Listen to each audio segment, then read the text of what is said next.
kita mungkin belum bisa menilai Prabowo secara utuh, tapi benih-benih yang mulai tumbuh hari ini kita bisa menciumnya gitu. Bismillah, selamat datang di channel Firman Panipahan. Sudah lama saya tidak berbicara soal politik. Kali ini saya ingin berbicara memulainya dengan berita baru ya. Berita terbaru tentang keponakan Prabowo, yaitu calon presiden yang akan datang, yang akan dilantik pada bulan Oktober yang akan datang ya. Keponakan Prabowo akan dilantik jadi wamen. Pengamat, nah ini pengamat politik tentunya ya. Jabatan negara mulai dikapling oleh politik. Ya, sudah dari lama ya, sejak lama. Bukan hanya di era yang akan datang, di era Prabowo, tapi juga memang terjadi beberapa generasi sebelumnya, generasi kepresidenan gitu. Memang ketika seseorang berhadapan dengan kekuasaan, ambisi yang membutakan mata batin itu sangat besar itu. Tidak ada lagi kebenaran yang objektif, tidak ada lagi kepentingan yang benar-benar untuk kebanyakan orang gitu. Semuanya selalu berlapiskan kepentingan-kepentingan kelompok dan individu tentunya. Jadi kita tidak perlu heran kalau keponakan Prabowo gitu. Bahkan waktu Pilpres kemarin itu anak dari presiden kan gitu yang dicalonkan. Namun unik di sini pengamat mengatakan bahwa kalau ini banyak yang percaya nepotisme itu tidak berbahaya. Ini kata pengamat itu. Selama melalui pemilihan. Nah, mungkin dalam pernyataan ini dia menyatakan bahwa kalau itu dilakukan dengan pemilihan seperti kita beri contoh anak Jokowi yaitu Gibran gitu ya, mungkin masih aman-aman saja gitu. Kita lanjut, posisi-posisi elit jabatan negara mulai dikapling oleh elit politik yang kental dengan nafas nepotisme.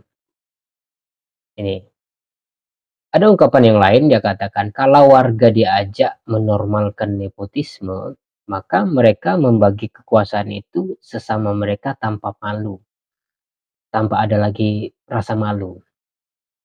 Apa yang terjadi pada hari ini bagian nafas yang sama. Maksudnya itu ya keponakan Prabowo yang akan dilantik menjadi wamen ya. Elit partai dengan bau nepotisme mendapat jatah kekuasaan. Melebar sedikit adalah berdasar ikatan partai. Ya, nepotisme itu selalu dimaknai bahwa membantu sesama atau membuat jalan karpet merah atau saudara sesamanya gitu kan. Kalau saya misalkan punya saudara kemudian saya bantu untuk jabatan tertentu karena saya adalah menteri katakanlah begitu, itu maka disebut nepotisme. Tapi pada pengertian yang lebih besar lagi, nepotisme itu diawali dengan kebusukan atau ketamakan ya, atau kong kali kong. Makanya KKN itu dimaknai dengan korupsi, kolusi ya, kejahatan persekongkolan ya, kolusi. Baru kemudian melahirkan nepotisme. Meskipun tidak sesama saudara, jika itu dimaksudkan untuk saling menguntungkan, maka itu bisa digolongkan adalah nepotisme. Membantu saudaranya, baik itu sedarah ataupun tidak. Bisa saja saudara sesama politik, partai politik kan gitu. Bisa juga sesama saudara koalisi, kan banyak sekali pengertian saudara hari ini gitu. Apalagi dalam literatur yang hari ini ribut soal nasab gitu kan. Ada yang mengatakan nasab itu memang berkaitan dengan darah gitu. Tapi alangkah gitu kan, ada yang berpendapat alangkah saya tidak percayanya jika darah itu menjadi kotor karena perilaku seseorang. Maka walaupun dia keturunannya terhubung karena perilakunya yang tidak baik, maka dikatakan terputus sanak itu gitu kan. Jadi apa yang disebut dengan sesama itu adalah bukan hanya karena sesama golongan gitu, tapi sesama dalam prinsip berpikir gitu. Makanya kata Cak Nun, kita semua ini habaib gitu, kita ya semua ini habib gitu. Orang yang dicintai oleh Nabi gitu, selama mengikuti perintahnya kan gitu. Jadi hubungan kita sama Nabi itu seperti anak dan ayah gitu kan. Nah ini kita kembali lagi kepada pembicaraan politik gitu. Jadi sebenarnya nepotisme itu maknanya berkembang, bukan hanya sekedar sesama saudara, tapi kolega juga disebut gitu.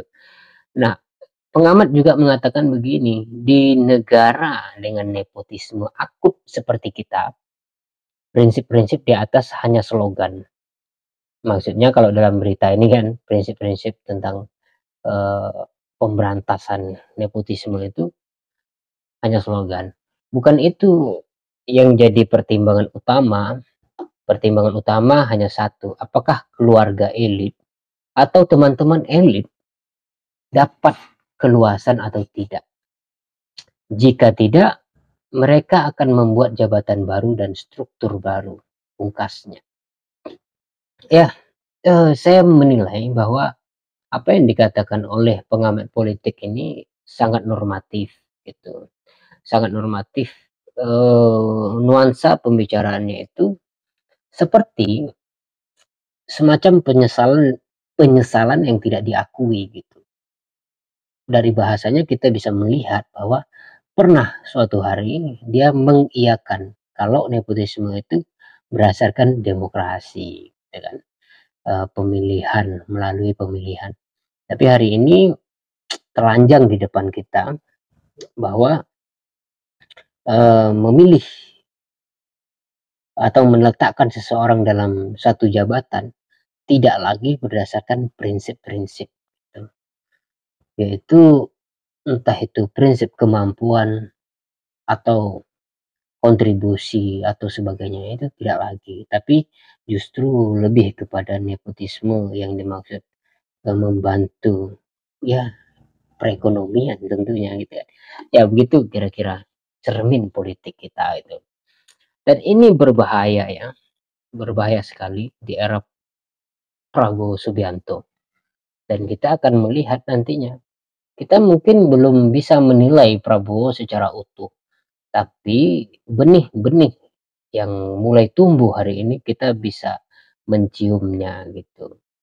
Baik itu dari keotoritasan, baik itu dari ini termasuk nepotisme, dan kita juga mulai melihat apakah Prabowo mampu mengatasi ini. Kita akan saksikan setelah bulan Oktober 2024.